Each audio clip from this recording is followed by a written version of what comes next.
All right, everybody. Good late afternoon, pushing into the evening now. You guys know what we do on Thursday late afternoons. We get our second injury report. I know I'm a little bit late here. I think this came out like maybe 30, 45 minutes ago. But nevertheless, let's take a look and see what we got. Things are getting a little more meaningful now. So we're getting an idea of what we're going to have when the game kicks off on Sunday. Greg Bell has the Seahawks side of things. So, main thing that happened, big picture, is that some of the resting players cleared up. So, let's just go ahead and get that out of the way real quick here. Leonard Williams, full participant. JSN, full participant. DeMarcus Lawrence, full participant. But none of those guys were hurt. So, not really a surprise, not really anything to make a commentary on, just they're fine. All right, guys, let's take a minute so I can tell you guys about Sleeper. I'll tell you a little secret as well. It's more than just a platform for fantasy leagues. This year, millions of users have enjoyed playing fantasy sports on Sleeper, but there's so much more to it.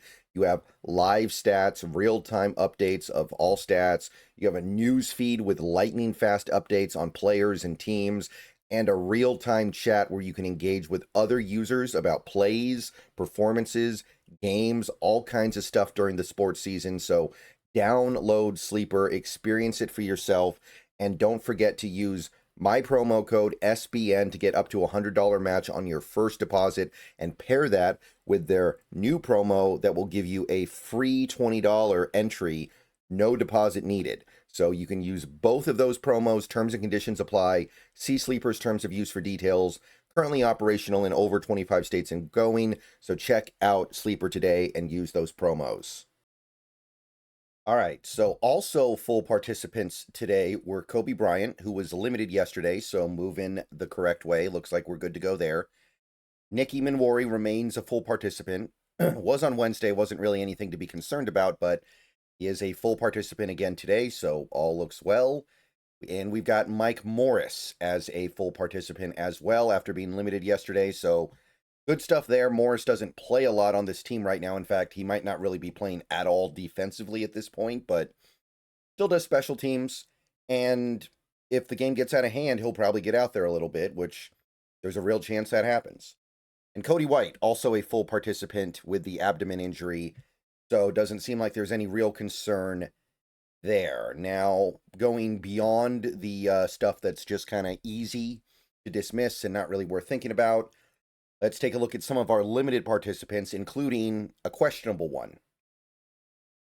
Normally, limited participation on a Thursday, it's whatever. You're not super worried about it. But Ernest Jones, limited today, and that's notable because he was full yesterday. Now, my hope, and this is a pretty realistic possibility, Ernest Jones is a veteran. He's been in this league a while. He doesn't need every single practice rep.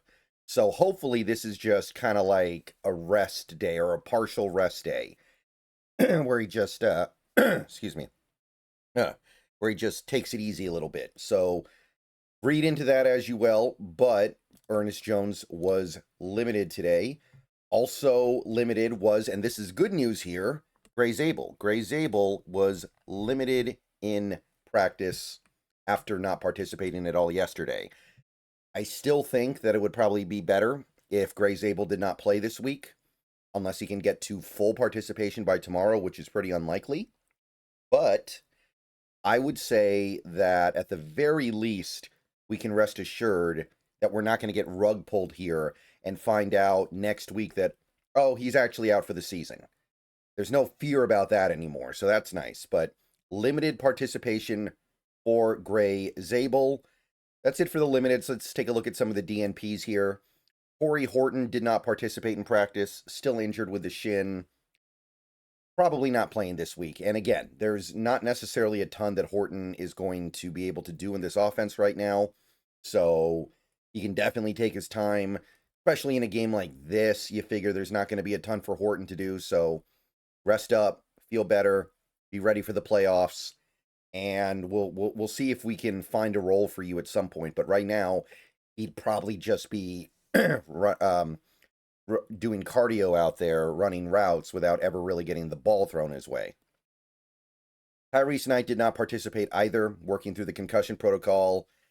Again, there was no real point in expecting him to play this week. So, yeah. And he doesn't start, so not the worst thing in the world. One kind of interesting one here, Robbie Oots remains a DNP. Now, according to the listing here, it seems like it is still the personal matter that is keeping him out of practice. He's probably not even in the building. But the way they've listed it, they've also mentioned an elbow injury, so he's probably at less than 100%. I don't know if that injury is something that is going to potentially keep him out of the game, but for whatever it's worth, they didn't just say personal matter. There's a little bit more going on here. But that's it for the Seattle side of things. Not bad. Not bad overall. Can't really complain too much about the injury situation. Things are headed in the right direction. The stuff going on here that isn't great, I think we already knew about going into the week. For the Titans side, we're going to take a look at Turon Davenport's tweet over on X. He's one of the Titans beat writers, I believe. He's got the Titans side of things here, and you can see that they've got some concerns of their own. So let's zoom in a little bit here. First of all, you've got some full participants like Joe Baki, backup linebacker for them. You've got Chimere DK. I think it's Chimere, but yeah, DK, full participant, and they need him, so it's good to see that. He's good to go. Kalel Mullings is a full participant. He may not be activated this week because he's coming off the IR and he's still within the 21-day window. So not sure if we'll see him or not, but even if he is activated, he probably wouldn't play. And we also have a couple guys coming off of rest days like Tyjae Spears and Jihad Ward. Never really any real concern with those guys, but they were both full today. Limited, we had Darrell Baker Jr., who's actually, I think, their number one cornerback right now, went from a DNP to a limited. So he's probably going to be able to play, maybe not be able to play as well as he would like, but he'll be out there in some capacity, I imagine. So limited there. Corey Levin, who was not listed as injured yesterday, picked up a neck injury. He was limited today. He doesn't start for them, though. He's not one of their offensive line starters, so not a huge deal. Okonkwo at tight end, their top tight end, and at this point, maybe their top receiving threat, still limited. Probably going to play, may not be 100% himself, but I imagine you'll see him out there. Jeffrey Simmons, which this is the big one for them, of course, limited after being a DNP yesterday, so he went the right way, so that's good for him. And Kevin Zeitler was limited. Now, with Zeitler's advanced age, you can be pretty confident that yesterday was as much a rest day as it was an injury day. So I don't doubt he's going to play. Again, the question is, how effective is he going to be?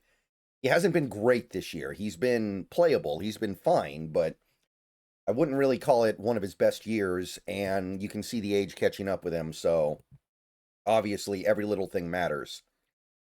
Okay, so the DNPs. We got a couple of fairly significant ones here. Ayominor. I always pronounce it that way, by the way. I don't know if that's correct. I think it's fun to say Ayominor. DNP, so he is probably out. That is probably going to be a no-go, which means Tennessee is going to be down to DK and possibly Xavier Restrepo and Van Jefferson at wide receiver, so they are very thin there. Got very little going on. Xavier Woods, DNP with a hamstring as well, so you can kind of cross him off probably. The odds are against him, which means we might see a decent amount of Kevin Winston, the rookie they got from Penn State. So DNP there, probably not going. And then you got Kendall Brooks, concussion, so I wouldn't count on seeing him this week either. Now, normally that probably wouldn't matter. I don't believe he's a starter for them defensively, but with Xavier Woods out, Brooks might be a little bit further up the pecking order.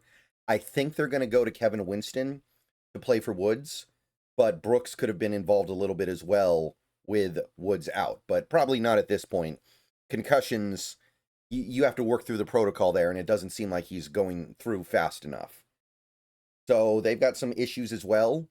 Some of the issues they had yesterday have kind of cleared up a little bit, but There's still plenty of stuff going on here that they do not like. And if they don't get good news on guys like Baker and Simmons and Okonkwo, we might really be playing like almost a preseason roster in Tennessee this weekend.